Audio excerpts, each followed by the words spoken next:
In 2010, in the summer before I began grad school, a friend and I took a trip to Costa Rica. We spent about a week there, staying in hostels and other sort of low-end hotels. We hiked. We went in the Pacific Ocean. My first time in the Pacific Ocean. We saw a volcano.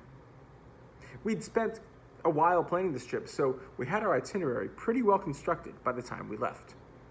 Our families knew where we'd be. They were able to reach us if they had to, but other than that, we were disconnected. For a week, we could only check our email or receive news from the United States or around the world if we decided to use one of the beat-up desktop computers in the lobby of one of the hostels.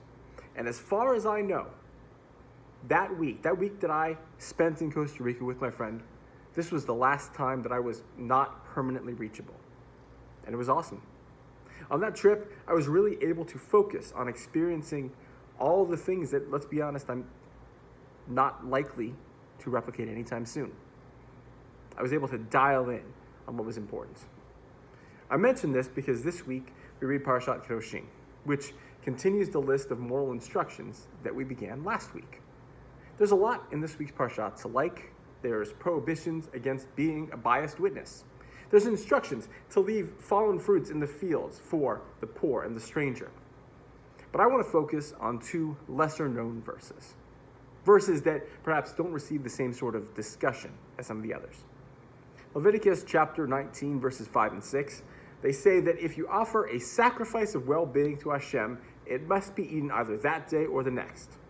There is no putting it off to the next day because you're busy. There's no saying, I forgot, something came up. This sacrifice demands your entire focus. Otherwise, not only is it not effective, but one who waits, and this is a direct quote, shall bear the guilt for having profaned what is sacred to Adonai. That person shall be cut off from kin. Now, on a literal level, Hashem is telling the Israelites that failing to follow this specific instruction has a specific punishment. In this way, it makes it no different than any of the hundreds of similar exhortations in the Torah. You don't do something, you bear the consequences of your actions. It makes sense. But I think there's another way to conceptualize these verses.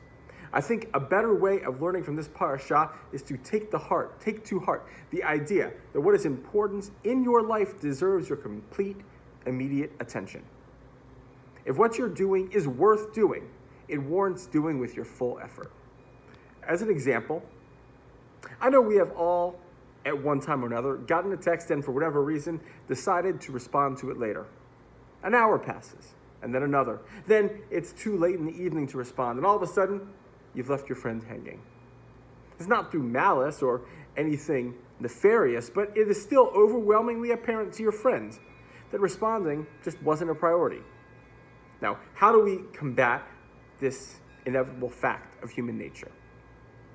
Rabbi David Ehrenkrantz believes that one characteristic we should all strive to develop is self-restraint. In this context, it means not stuffing your life so full of things and so full of activities that you find yourself unable to narrow your attention to what is truly important.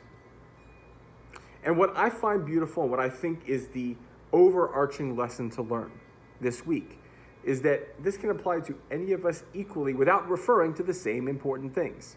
What's important to me might not be important to you.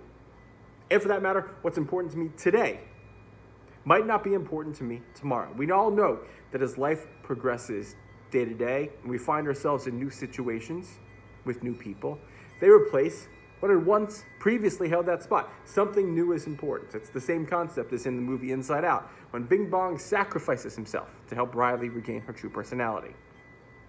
And so, as we enter another weekend, I want us to take this commandment to heart and strive not to put off doing what is necessary for our souls in favor of what is easy and what is right in front of us.